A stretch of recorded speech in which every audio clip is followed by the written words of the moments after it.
नमस्कार। आज आज से हम लोग एनसीईआरटी के टॉपिक्स को पढ़ेंगे जीएस में। और आज पहला टॉपिक है फ्रांस की क्रांति।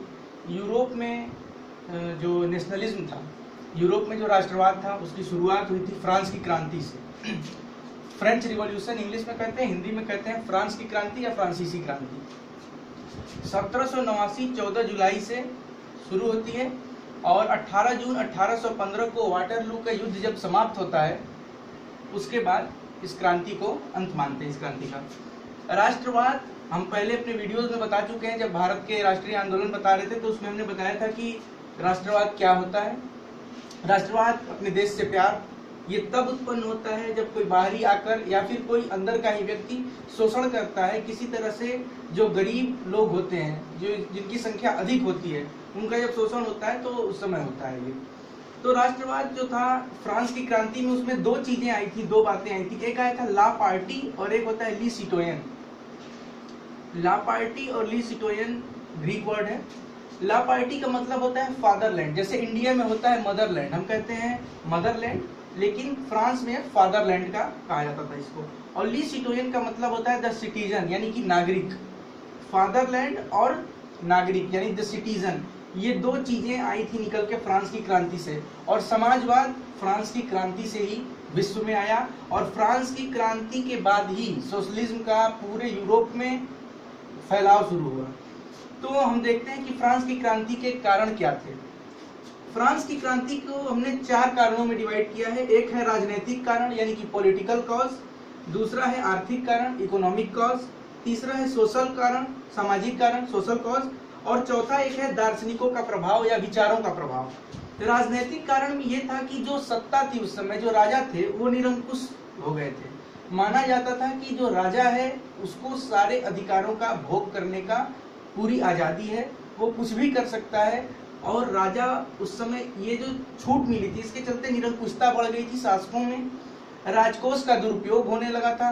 जो गरीबों से पैसा लिया जाता था टैक्स, उसका वो टैक्स का पैसा राजा और कुलीन लोग आपस में यूज करते थे और गरीबों को कोई सुविधा नहीं दी जाती थी।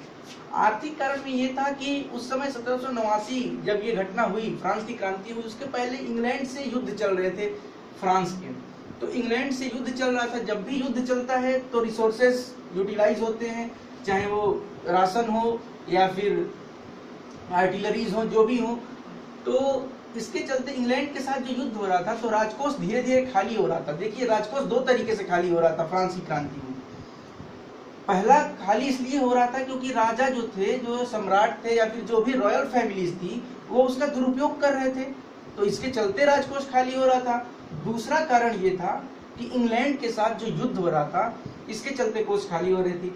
सामाजिक कारण में ये था कि जो सोसाइटी थी, फ्रांस की जो सामाजिक संरचना थी, वो 3 भागों में डिवाइड थी। पहला था अपर, दूसरा मिडिल और तीसरा लोअर। अपर में आते थे पादरी वर्ग, जो उच्च धर्माधिकारी होते थे। कैथोलिक चर्च जो था कैथोलिक, तो कैथोलिक चर्च के जो पादरी होते थे वो आते थे फर्स्ट ग्रुप में। ये धर्माधिकारी होते थे, उच्च वर्ग के होते थे। सेकंड होते थे कुलीन वर्ग, यानी कि रॉयल फैमिलीज, जो राजा या राजा के परिवार से संबंधित होते थे। राज दरबार में जो जिनका अच्छा पद होता था या फिर जो राजा के परिवार से होते थे, उन्हें कुलीन वर्ग कहा जाता था। और तीसरा था जनसाधारण वर्ग, यानी कि कॉमन पीपल्स। कॉमन पीपल का जो जनसंख्या थी पूरे फ्रांस में, वो लगभग 98% थी। 98% जो थे जनता जो थी वो जनसाधारण वर्ग में थी, और इन दोनों को मिलाकर सिर्फ 2% था। लेकिन जो रिसोर्सेस था, जो पैसा था, जो सुख सुविधाएं थी, वो 98% सुख सुविधाएं पादरी वर्ग और कुलीन वर्ग को मिलती थी, और सिर्फ 2% सुविधाएं ही जनसाधारण वर्ग को मिलती थी।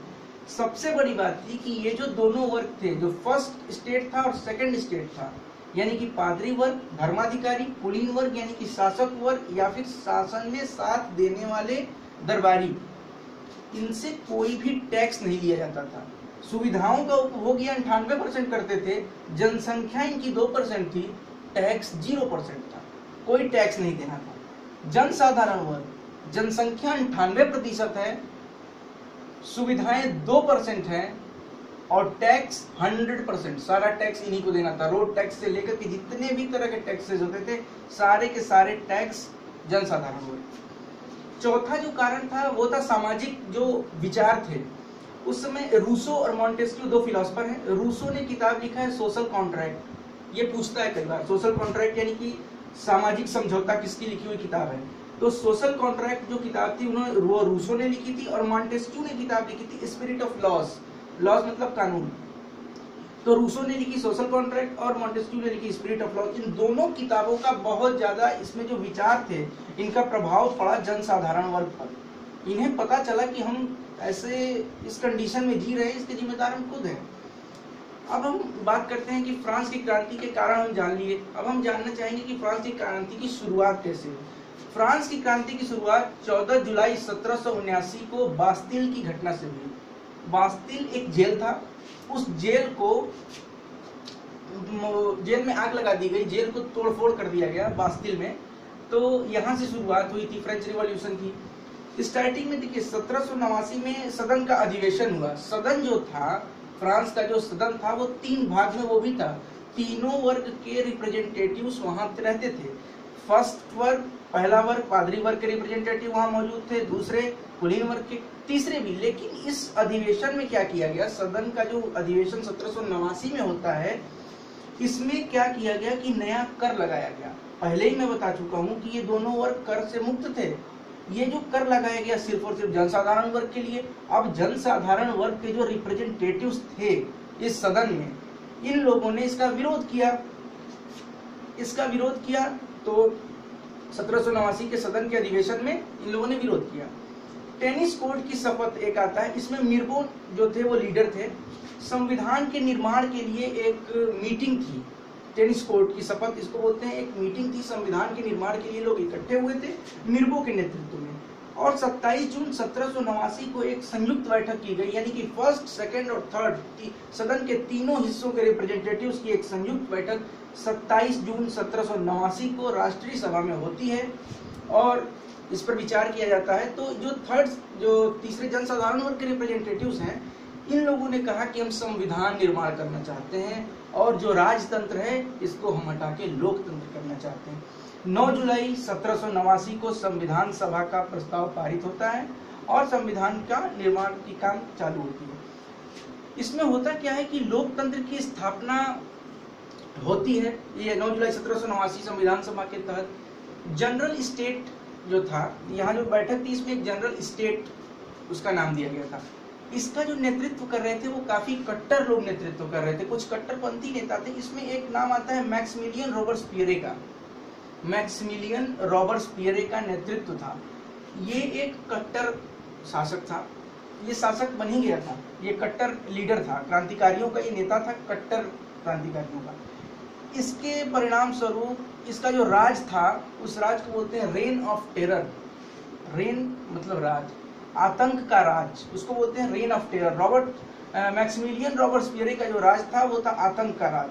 इसी बीच लुइस 16 जो राजा थे फ्रेंच रिवॉल्यूशन के समय, उनका और जो रानी थी उनकी हत्या कर दी जाती है मैक्सिमिलियन रॉबर्सपियरे के द्वारा। अब फ्रेंच रिवॉल्यूशन से हमें समाजवाद निकल कर आता है और राष्ट्रवाद की भावना निकल कर आती है। 18 जून 1815 को इसकी समाप्ति हुई फ्रांस की क्रांति की। वाटरलू के युद्ध के बाद हुआ क्या कि ये मैक्सिमिलियन रॉबर्सपियरे के बाद एक, जब अभी ये देखिए यहाँ लोकतंत्र की स्थापना हो गई थी लगभग, लेकिन उस बीच में फिर अचानक से सत्ता परिवर्तन होता है और लोकतंत्र से फ्रांस की क्रांति के कारण जो लोकतंत्र आया था वापस राजतंत्र में आ जाता है। नेपोलियन बोनापार्ट मौके का फायदा उठाकर अपने आप राजा बन जाते हैं और अपने आप को सम्राट घोषित कर देता है और इस तरह से फ्रांस में फिर से एक बार राजतंत्र की स्थापना हो जाती है। लोकतंत्र के लिए लड़ा गया, बाद में फिर राजतंत्र की स्थापना होती है। और 18 जून 1815 को वाटरलू के युद्ध में, ये नेपोलियन का आखिरी युद्ध था, कई बार पूछा गया है नेपोलियन का आखिरी युद्ध क्या है। तो 18 जून 1815 को वाटरलू के युद्ध में नेपोलियन बोनापार्ट हार जाता है। नेपोलियन बोनापार्ट ये जो युद्ध हुआ था वाटरलू का, इसमें ब्रिटेन, रसिया और प्रसिया, ब्रिटेन, रसिया और प्रसिया नेपोलियन के खिलाफ थे। नेपोलियन फ्रांस से था, यानी कि वाटरलू का युद्ध देखिए, फ्रांस एक तरफ, फ्रांस दूसरी तरफ, ब्रिटेन, रसिया और पर्सिया, ये तीन थे। तो 18 जून 1815 वाटरलू के युद्ध के बाद नेपोलियन हार जाता है और फ्रांस की क्रांति को यहीं पे हम मानते हैं कि फ्रांस की क्रांति खत्म हो जाती है। तो कुल मिलाकर हमने ये देखा, आज 1-2 मिनट में रिवीजन कर देते हैं। फ्रांस की क्रांति से राष्ट्रवाद और समाजवाद की भावना निकल कर बाहर आती है। इसके कारण, राजनीतिक कारण ये था कि राजकोष खाली हो रहे थे, सिर्फ इसलिए क्योंकि राजकोष का दुरुपयोग किया जा रहा था शासकों द्वारा। आर्थिक कारण ये था कि इंग्लैंड के साथ लगातार युद्ध के चलते अर्थव्यवस्था पर भारी नुकसान हो रहा था और राजकोष खाली हो रहे थे। राजकोष 2 तरीके से खाली हो रहे थे, एक तो राजकोष का दुरुपयोग जो रॉयल फैमिलीज कर रही थी, दूसरी जो इंग्लैंड के साथ युद्ध हुआ था उसमें जो युद्ध में जो पैसा लगा, जो राशन पानी या फिर हथियारों में जो खर्चा हुआ, सैनिकों पर जो खर्चा हुआ, सैनिकों में असंतोष की भावना भी आई थी। एक मेन कारण ये भी माना जाता है, सैनिकों में असंतोष की भावना आ गई थी। सामाजिक कारण में 3 वर्ग में डिवाइड था, फर्स्ट, सेकंड, थर्ड। पहले में पादरी, धर्माधिकारी जिसको बोलते हैं, सेकंड में था कुलीन वर्ग, थर्ड में जनसाधारण। जनसाधारण 98% थे, लेकिन 2% सुविधा मिलती थी।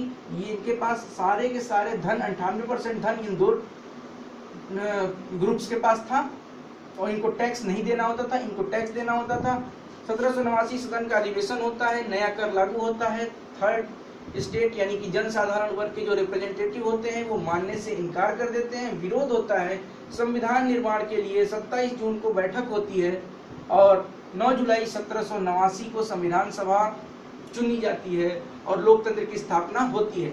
इसी बीच कट्टरपंथी नेतृत्व में एक नेता आता है जिसका नाम है मैक्सिमिलियन रॉबर्सपियरे। मैक्सिमिलियन रॉबर्सपियरे लुईस 16 की हत्या कर देता है और उनकी पत्नी यानी कि रानी की भी हत्या हो जाती है। आतंक का राज कहते हैं मैक्सिमिलियन रॉबर्सपियरे के राज को, बोलते हैं रेन ऑफ टेरर, आतंक का राज। इस बीच नेपोलियन बोनापार्ट का उदय होता है फ्रांस की क्रांति के तहत, और नेपोलियन बोनापार्ट का फ्रांस में उदय होता है। एक बहुत ही अजीबोगरीब एक सत्ता परिवर्तन करके ये आते हैं और अपने आप को सम्राट घोषित कर देता है। नेपोलियन बोनापार्ट के आते ही राजतंत्र की स्थापना फिर से हो जाती है फ्रांस में, और 18 जून 1815 को नेपोलियन का आखिरी युद्ध, लास्ट बैटल ऑफ नेपोलियन का आखिरी युद्ध 18 जून 1815 को होता है। वाटरलू का युद्ध इसको बोलते हैं। वाटरलू का युद्ध नेपोलियन यानी कि फ्रांस, और एक तरफ फ्रांस था, दूसरी तरफ ब्रिटेन, रसिया और प्रसिया थी। तो आज हमने फ्रांस की क्रांति देखी। एनसीईआरटी जीएस के लिए बहुत महत्वपूर्ण है, हम सभी जानते हैं, बताने की कोई जरूरत नहीं है। तो ये एनसीईआरटी के ही हिसाब से फ्रांस की क्रांति का मैं वीडियो अपलोड कर रहा हूँ। सिर्फ एनसीईआरटी बेस है इसका। एनसीईआरटी के बेस से हमने आज फ्रांस की क्रांति अपलोड की। कल हम यूरोप में होने वाले और भी क्रांतियों की वीडियोस आगे आने वाले समय में जब समय मिलता रहेगा करते रहेंगे। तब तक इसको देखिए, पढ़िए, अपने सुझाव दीजिए, कमेंट करिए और चैनल जरूर सब्सक्राइब कीजिए। धन्यवाद।